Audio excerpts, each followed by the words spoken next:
Bonjour les amis, j'espère que vous allez bien. Je vous retrouve aujourd'hui pour une petite vidéo afin de vous parler d'une nouvelle policière médiévale que j'avais écrite avec une copine en 4e. Je vous en avais parlé dans la petite vidéo FAQ que je vous ai postée précédemment. Avec une copine, on devait faire pour un devoir une nouvelle policière. Donc c'est vraiment un petit niveau 4e, mais comme promis, je vais vous la lire. Histoire de famille. Voilà, je vous cache juste les noms puisque je suis pas toute seule. Chapitre 1.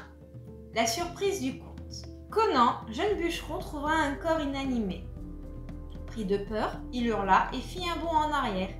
Quelques minutes plus tard, il s'aperçut que le corps était celui de Garin, le fils du comte de Montfort. Il alla prévenir le comte pour lui dire qu'il avait trouvé son fils mort dans la forêt.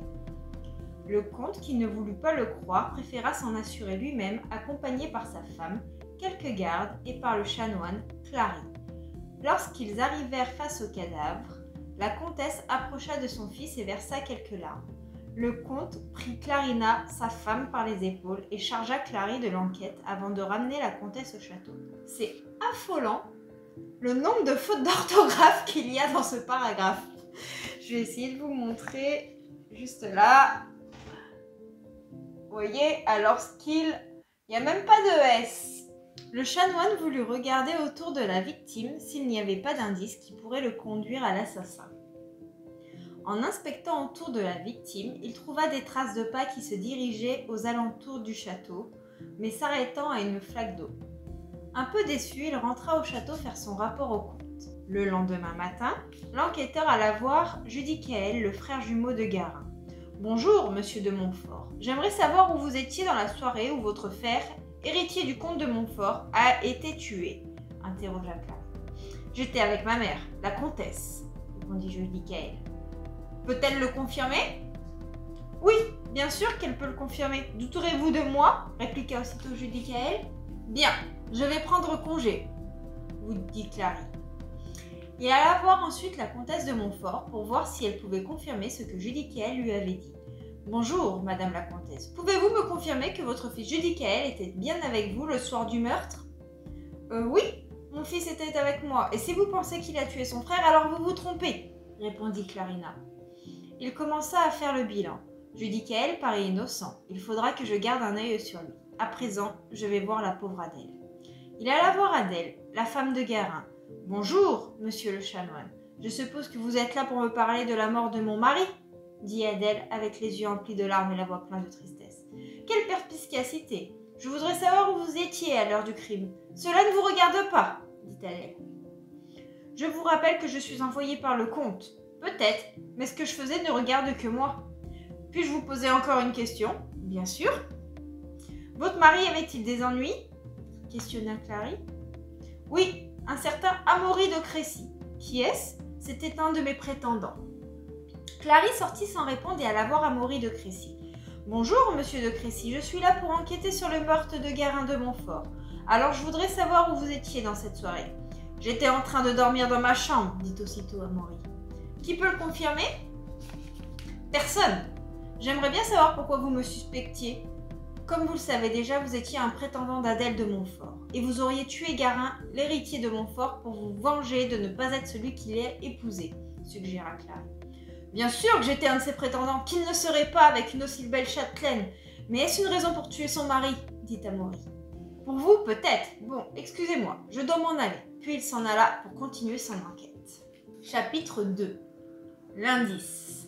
Le lendemain matin, vers tierce, Clary retourna auprès du corps de Garin qui était posé dans la chapelle du château. Il vit la comtesse Clarina qui s'approcha et lui dit « Mais que faites-vous de si bonne heure, chère madame la comtesse ?»« Je, observa-t-elle autour d'elle, je vous cherchais, répondit la comtesse. Mais pourquoi me cherchez-vous? Je voulais vous dire. Que vouliez-vous me dire? Demanda Clary.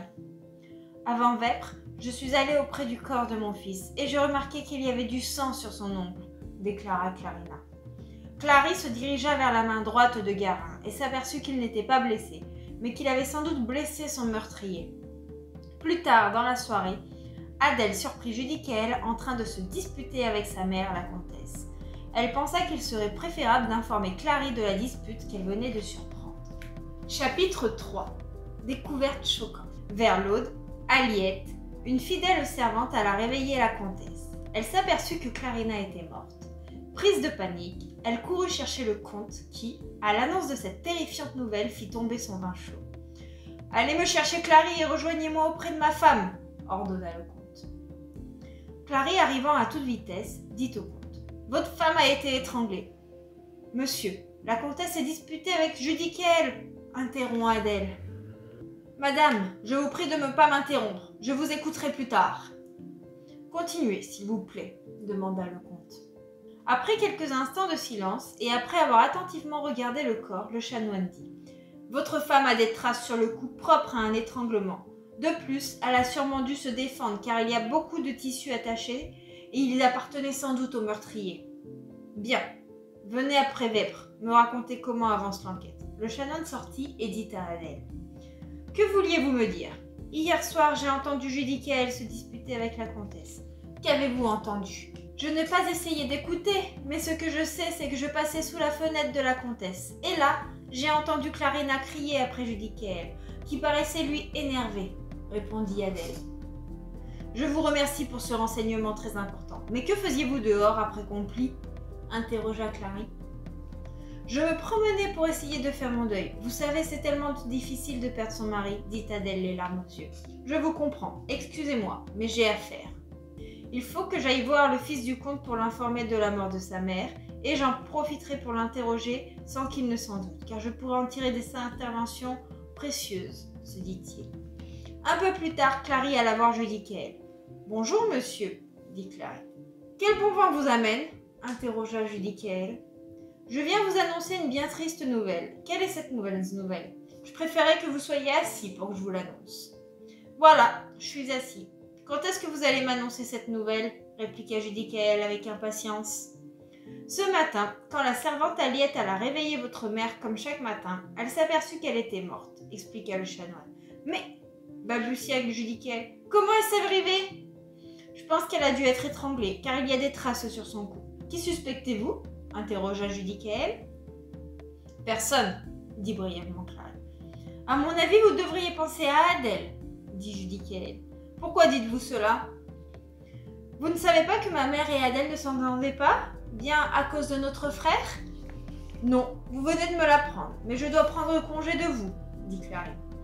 Adèle sort après Complis, et il paraît qu'elle se disputait avec la comtesse, se dit Clary. Chapitre 4. De révélation en révélation. Vers vêpres, Clary rendit visite au comte. Bonsoir, monsieur le comte. Où en est votre enquête ? Interrogea le comte. Je pense que l'assassin ou les assassins en veulent à votre famille, car d'abord votre fils puis votre femme. Cela peut être vous et votre autre fils. Alors prenez garde. Le lendemain matin, en sortant du château, Clary entendit « Monsieur le chanoine, venez vite !» Clary se rendit dans la forêt pour rencontrer la personne qui l'appelait. « Qui êtes-vous » demanda Clary. « Je suis le troubadour du château » déclara Pierrot. « Que faites-vous ici et pourquoi m'avez-vous appelé ?»« Je vous ai appelé pour dire qu'Adèle était avec moi lors du meurtre de Garin. C'était donc cela qu'il ne voulait pas me dire. »« S'il vous plaît, ne le dites pas à Adèle que je vous l'ai révélé, car son mari et elle se disputaient à cause de moi. C'est pour ça qu'elle ne voulait pas vous le révéler. » Merci pour le renseignement, mais je dois vous quitter. Puis il partit aller manger au château. Quand le repas fut fini, il alla voir Aliette pour savoir comment, dans quelles circonstances elle avait trouvé la comtesse. Quand il eut trouvé Aliette, le chanoine commença à dire « Enfin, je vous ai trouvé, soupira Clary. Vous vouliez me voir ? Oui, car j'aimerais vous parler de la comtesse. Que voulez-vous savoir ? Demanda la jeune servante.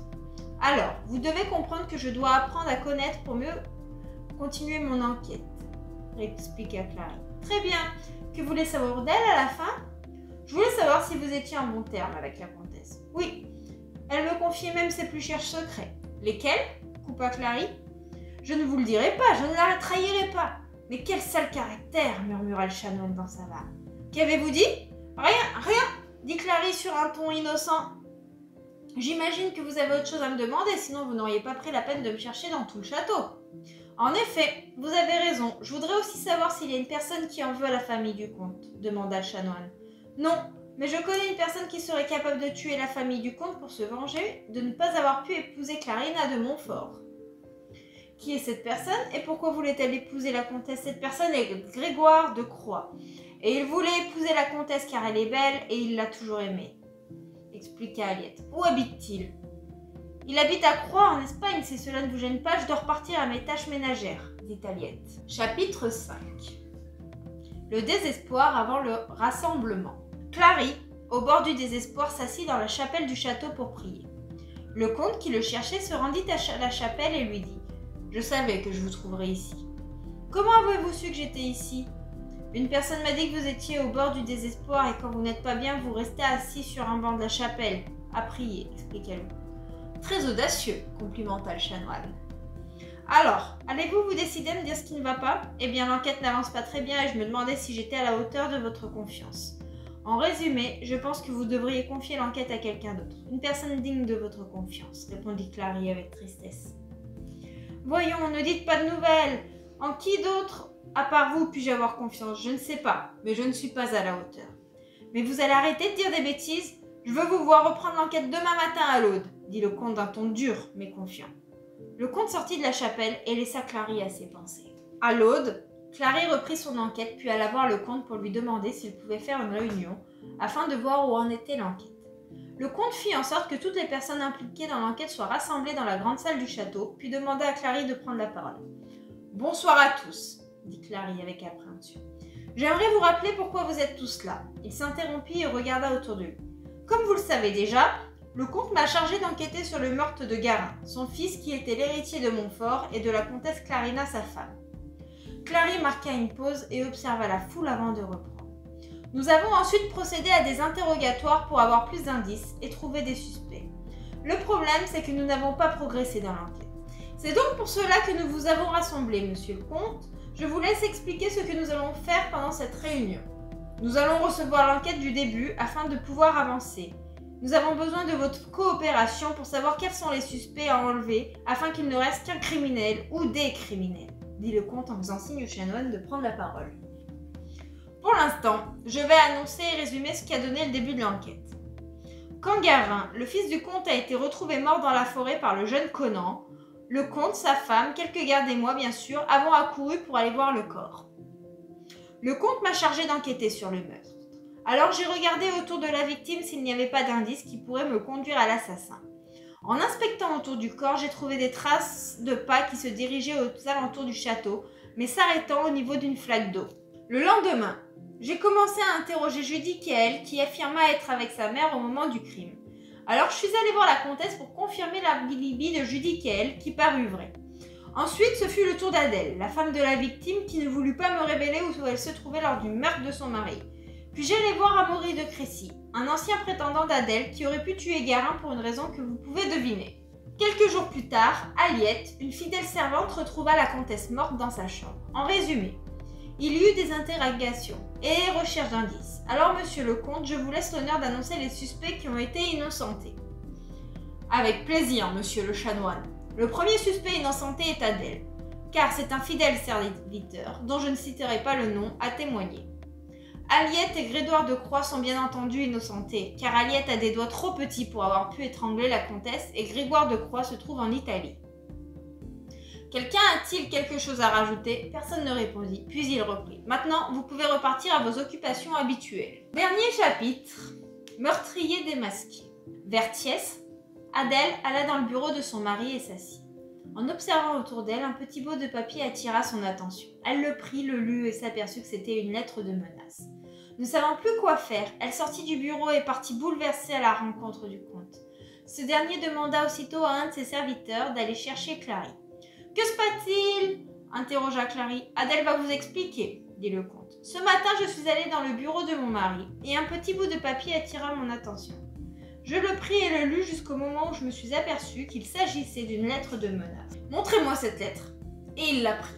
« Monsieur le comte, regardez, la lettre de menace a été signée par Judy Kael. »« Non, ce n'est pas possible, » dit le comte surpris. « Je vais aller voir si le bout de tissu qui a été arraché par la comtesse lui appartient, » dit précipitamment le chanoine. Puis il sortit en courant pour aller voir la mort de Judy Kael. Plus tard, il revint voir le comte, puis il dit « Monsieur le comte, j'ai la preuve que c'est Judy Kael qui a assassiné Garin et la comtesse. » « Comment ça ?»« La lettre de menace, sa griffure à la joue, la forme du bout de tissu arraché qui correspond à ce vêtement. Vous ne trouverez pas que tout mène à lui ? Vous avez raison. Allez chercher mon fils pour qu'il m'avoue lui-même ce qu'il a fait et pour décider de sa sentence. » Quand Judiciel arriva, le comte prit la parole d'un ton dur. « Nous savons que c'est toi qui as tué ton frère et ta mère. »« Oui, c'est bien moi, » dit Judiciel qui baissa les yeux. « Pourquoi as-tu fait ça? J'ai tué Garin pour qu'il ne puisse pas hériter du comte de Montfort. Pour ma mère, c'est parce qu'elle se doutait de quelque chose et me menaçait de tout raconter. »« Eh bien, je peux dire que tu m'as déçu, mais tu seras pendu demain. » Le lendemain, Judiciel fut pendu un peu avant sexe. Désormais, tout redevint normal. Voilà, c'était la petite nouvelle médiévale policière qu'on avait dû écrire avec une copine en 4e. Voilà, c'est pas quelque chose de bien grandiose, mais bon, pour l'âge qu'on avait à l'époque, c'était quand même plutôt pas mal. On avait eu 16 ou 18, je crois, je sais plus.